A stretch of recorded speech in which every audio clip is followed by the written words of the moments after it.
like to welcome you to this webinar, which is going to be the first webinar, Essential Oils for Beginners. I hope that you will find this information helpful.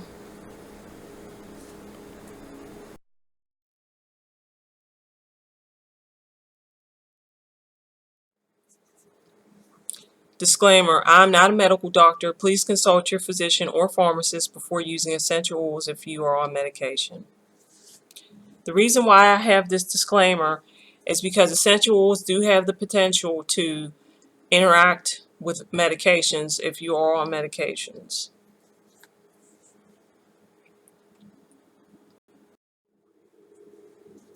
What are essential oils? Essential oils are the volatile liquids that are distilled from plants.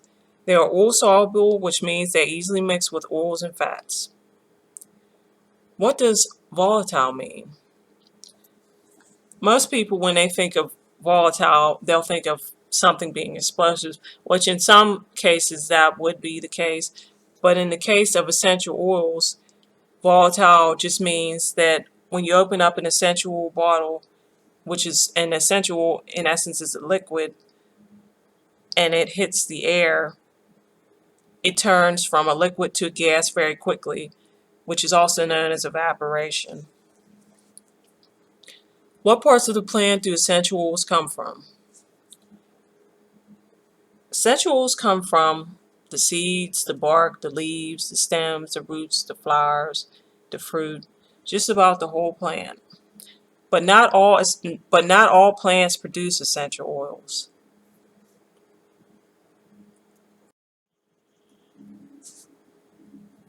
There are certain terms that you might hear when people are dealing with essential oils. Carrier oil and neat are probably two of the biggest ones. Carrier oil is just an oil that's mixed with an essential oil so that it can be diluted and spread over a larger area. For example, if I want to put lavender in a carrier oil is just, let's say for example, I use coconut oil. Coconut oil will be the carrier oil. So I'll put 1 drop of lavender and 3 drops of the coconut oil, and that would be my carrier oil. Just about any oil can be used for a carrier oil. You want it to be an organic oil, and you also want to make sure that it's not genetically modified. I would say stay away from canola or soybean oil because a lot of times those are genetically modified, and even if they're not, they just are more likely to go rancid, also bad, easily. The ones that most people use are coconut oil, fractionated coconut oil, which the difference between fractionated coconut oil and regular coconut oil is that fractionated coconut oil just will always remain liquid. Whereas if you use regular coconut oil, when the temperature dips below 76 degrees, it will turn solid. Not saying that you can't use just regular coconut oil, but you just have to be mindful of what the temperature is. Now, along with coconut oil and fractionated coconut oil, people also use sweet almond oil, jojoba oil, avocado oil, olive oil, grapeseed oil, and I also have heard of people using Jamaican black castor oil too. Neat just means that the essential oil can be applied without using a carrier oil. If you have sensitive skin, you probably would never would want to apply an essential oil to your skin neat. And even if you're unsure whether you have sensitive skin, just to be on the safe side, you should always put an essential oil in a carrier oil.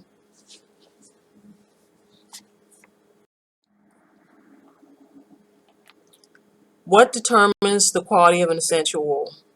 There are 3 things that determine the quality of an essential oil: purity, potency, and testing. Purity just means that the essential oil you just get the essential oil.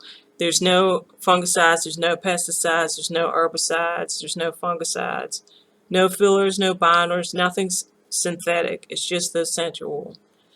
As far as potency, potency is just how strong the essential oil is. And basically, there are two things that can affect the potency of an essential oil. And those are whether the plant is actually grown where it's naturally found, and also what time it's harvested. Because there's a peak time when a plant that's going to produce an essential oil has to be harvested in order for it to be as potent as it can be. As far as testing, the essential oil should be tested throughout the manufacturing process of the essential oil, and then that testing should also be done by a third party to make sure that the testing that was done by the manufacturer actually matches that of the one done with the third party. These purity, potency, and testing are the standards that they use to deem something as therapeutic grade.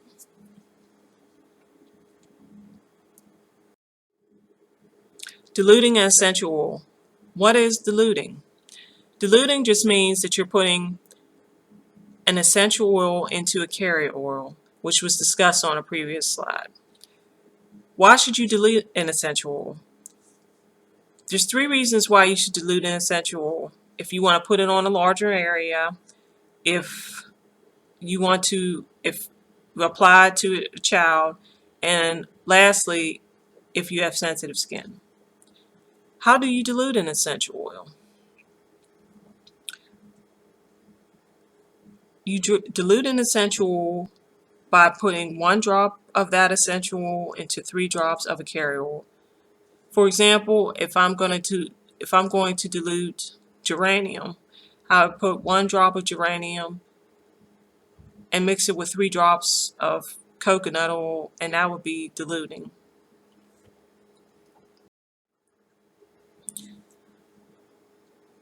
How can an essential oil be applied?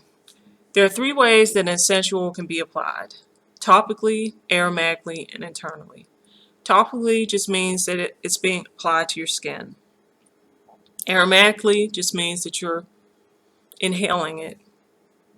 And you can do aromatically either through a diffuser, which is just a device that turns the essential oil from a liquid into a fine mist. If you don't have a diffuser, you can also open up the bottle and just inhale it that way. You can put a couple drops with a carrier oil on your hands and cup your hands over your nose. You never want to cup it over your eyes. You never want to have essential oils by your eyes, in your ears, or any other sensitive area. And the third way is internally. Only therapeutic grade essential oils should be taken internally. And not all essential oils can be taken internally, even if they are therapeutic grade.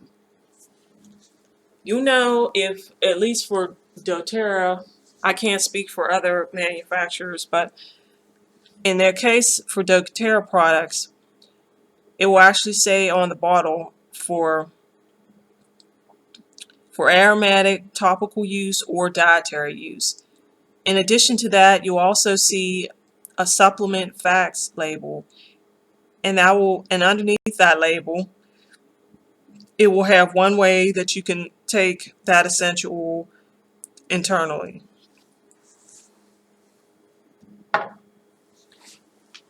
This brings webinar to close. I want to thank you for attending this webinar, and I hope you stay tuned for webinar 2, which will be essential oils and the science behind them. I want to thank you again for attending, and I'll be back for webinar 2.